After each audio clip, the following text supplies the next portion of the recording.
जैसे कि मैं भी छोड़ दी थी अपने परिवार, अपने बच्चों, अपने पति को देखने के लिए, मैं भी अपनी नौकरी को छोड़ दी थी और मैं घर संभालने लग गई थी। उसे जय माता दी, मैं हूँ हेमा भारती और आप देख रहे हैं मेरा चैनल माँ हेमा चैनल।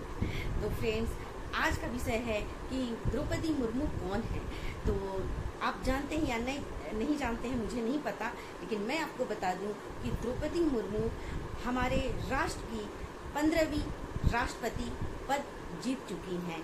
तो ये एक बहुत ही, देखिए, हमारे देश के लिए, हम महिलाओं के लिए, उन सभी जो छोटे घर से बिलोंग करते हैं, जो छोटे गांव से बिलोंग करते हैं, छोटे जगहों से बिलोंग करते हैं, जो अपने आप को छोटा मानते हैं, उनके लिए आज बहुत ही प्रेरणादायक वो बन चुकी हैं।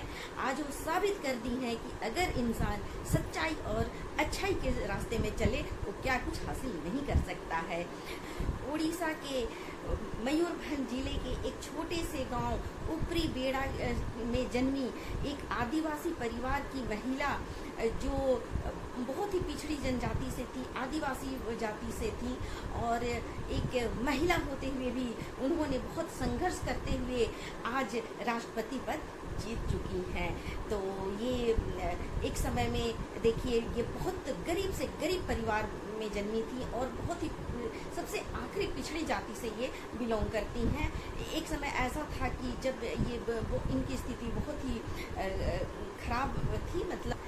तो मैं आपको बता दूं कि इनका जन्म 20 जून 1958 ईस्वी में हुआ था और ये एक छोटे से गांव में जन्म ली थी और बहुत ही उतार चढ़ाव देखा इन्होंने अपने जीवन में, बहुत ही संघर्ष किया।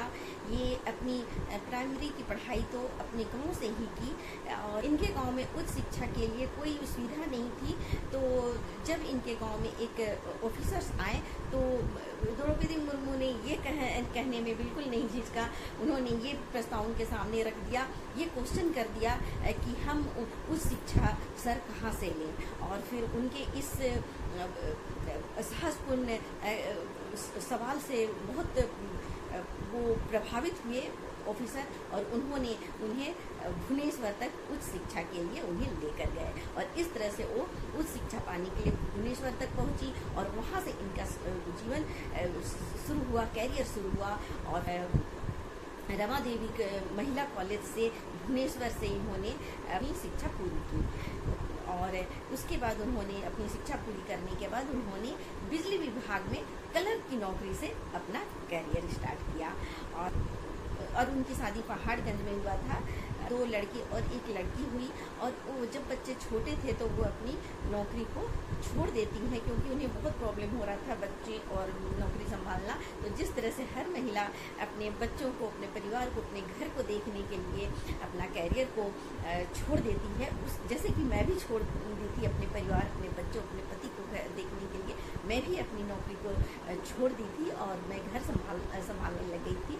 उसी तरह से हर महिला करती हैं और इन्होंने भी, द्रौपदी मुर्मू ने भी यही किया कि अपने पति, अपने घर, अपने बच्चों को संभालने के लिए बिजली विभाग का नौकरी छोड़ दी। और फिर उनके पास काफ़ी समय जब बचने लगा तो उन्होंने अब एक अपने ही गांव के एक सरकारी स्कूल में विदाउट पेमेंट, आपको जानकर के बहुत आश्चर्य होगा कि बिना पगार के उन्होंने शिक्षिका का नौकरी करने लग गई और वहाँ पर वो समाज सेविका उभर करके आई और वो इस तरह से शिक्षिका के रूप में समाज की सेवा करने लगी और उन्होंने बहुत ही अच्छा काम किया अपने शिक्षा विभाग में। और ये सब देखते हुए लोगों ने बहुत प्रभावित हुए और फिर उन्होंने समाज सेविका का कार्य यहाँ से शुरू कर दिया। जब उन्होंने बहुत अच्छे काम किए, उनके कार्य अच्छे लगे, तो लोगों ने उन्हें बोला कि आप क्यों नहीं राजनीति ज्वाइन करती हैं और आप राजनीति में आती हैं। और लोगों के डिमांड में उन्होंने राजनीति ज्वाइन कर ली और फिर वो अपने जीवन में पार्षद भी बनी, वो मंत्री भी बनी और फिर वो रायरंगपुर से उन्होंने विधायक भी बनी और भाजपा सरकार के रहते उन्होंने रांची के राज्यपाल भार भी संभाला। तो ये थी उनकी जीवन की कहानी और ये हैं द्रौपदी मुर्मू। और आज जब वो राष्ट्रपति पद के लिए उम्मीदवार के रूप में खड़ी हुई तो पूरा देश देखने लगा कि एक छोटे से गांव की एक पिछड़ी जाति की आदिवासी महिला, जो कि महिला है, और उन्होंने इतना बड़ा मतलब पद के लिए अपना प्रस्ताव रखा है, उम्मीदवार के रूप में उभर कर आई हैं। तो क्या होता है, सभी की निगाहें लगी थी कि अगला राष्ट्रपति हमारे देश के कौन बनते, हमारे राष्ट्र के 15वें राष्ट्रपति कौन बनते हैं, ये सबकी आंखें लगी हुई थी। और आखिरकार आज के दिन, आज बृहस्पतिवार का दिन है और आज 21 जुलाई भी है। आज के दिन हमारी द्रौपदी मुर्मू, हमारे देश की बेटी, जो सबसे आखिरी जाति से बिलोंग करती थी, वो आज प्रथम नागरिक के रूप में पद को जीत चुकी हैं और हमारे देश की प्रथम नागरिक बन चुकी हैं। तो बहुत ही गर्व की बात हम महिलाओं के लिए भी, हम उन छोटे छोटे घरों से बिलोंग करने वाले लोगों के लिए बहुत ही प्रेरणादायक ये साबित हुआ है कि अगर इंसान चाहे तो क्या कुछ नहीं हासिल कर सकता है। अगर उसके दिल में सच्चाई हो, अगर उसे कुछ करने की चाहत हो, अगर वो अच्छाई के रास्ते में चले, तो क्या कुछ नहीं हासिल कर सकता है। दोस्तों, मैं ये भी आज आपको बता दूं कि मैं हमेशा से आध्यात्मिक की बात करती रही हूँ, हमेशा से अच्छाई की वीडियो बनाती रही हूँ, हमेशा मैं सात्विकता की बात करती रही हूँ कि सात्विक बने, सात्विक बनने से हमारा दिल दिमाग सब कुछ शांत रहता है और हम अच्छाई के रास्ते में चल पड़ते हैं। तो मेरा हमेशा मैं आपको मोटिवेट करती रहती हूँ कि सात्विक बने, सादगी जीवन जिए। और आज देखिए हमारी द्रौपदी मुर्मू ने ये साबित कर दी है कि सात्विक जीवन और आध्यात्मिक जीवन से क्या कुछ हासिल नहीं हो सकता है। हमारी राष्ट्रपति जी, हमारी 15वीं राष्ट्रपति जी बिल्कुल आध्यात्मिक से जुड़ी और उन्हें ये रास्ता मिलता चला गया और आज वो देश की सबसे ऊंचे पद को प्राप्त कर चुकी हैं।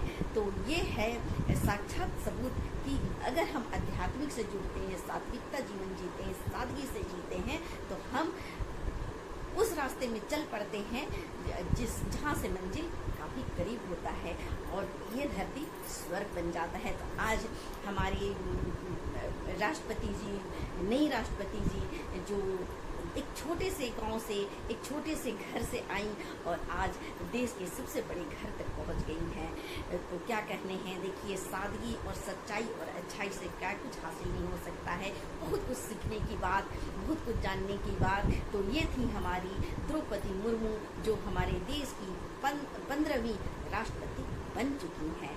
और अब देखते हैं कि उनका और बहुत ही सरल स्वभाव, बहुत ही सौम्यता, बहुत ही सादगी इनमें रहा है और इनके मतलब जो वचन है वो तो बहुत ही मधुर हैं। उनके वचन को सुनने के इसके बाद लगता है जैसे कि बस उनके वचन सुनते ही जाए, इतनी मधुरता, इतनी कोमलता, इतनी मतलब इतना आनंद आया उनकी बातें सुनकर। मैं उनकी बहुत सी वीडियो देखी, बहुत से उनका इंटरव्यू देखा, तो लग रहा था कि बस देखती जाऊं।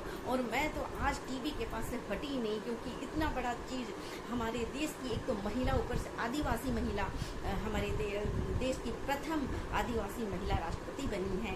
तो बहुत ही गर्व की बात है। फ्रेंड्स, आपको हमेशा बोलते हैं, मैं हमेशा अच्छी वीडियो लेकर के आती हूँ। आज भी मैं अच्छी बातें आपके साथ शेयर की हूँ, ज़रूर देखें और ज़रूर मुझे भी थोड़ा सा मुझे भी उस तरह का प्यार दें। मैं भी आप सबसे प्यार चाहती हूँ, थोड़ा सा वो स्थान दें। तो अगर आपको मेरा वीडियो अच्छा लगता है तो लाइक कर दें, शेयर कर दें। अगर आप मेरे चैनल में नए हैं तो चैनल को सब्सक्राइब कर दें। अगर आप भी मेरे जैसे माता रानी के भक्त हैं तो मेरे कमेंट बॉक्स में जय माता दी लिखना ना भूलें। तो चलिए फ्रेंड्स, आज के लिए बस इतना ही। अगले दिन अगले विषय के साथ फिर मिलती हूँ अगले वीडियो में। तब तक के लिए मुझे आज्ञा दीजिए। जय माता दी।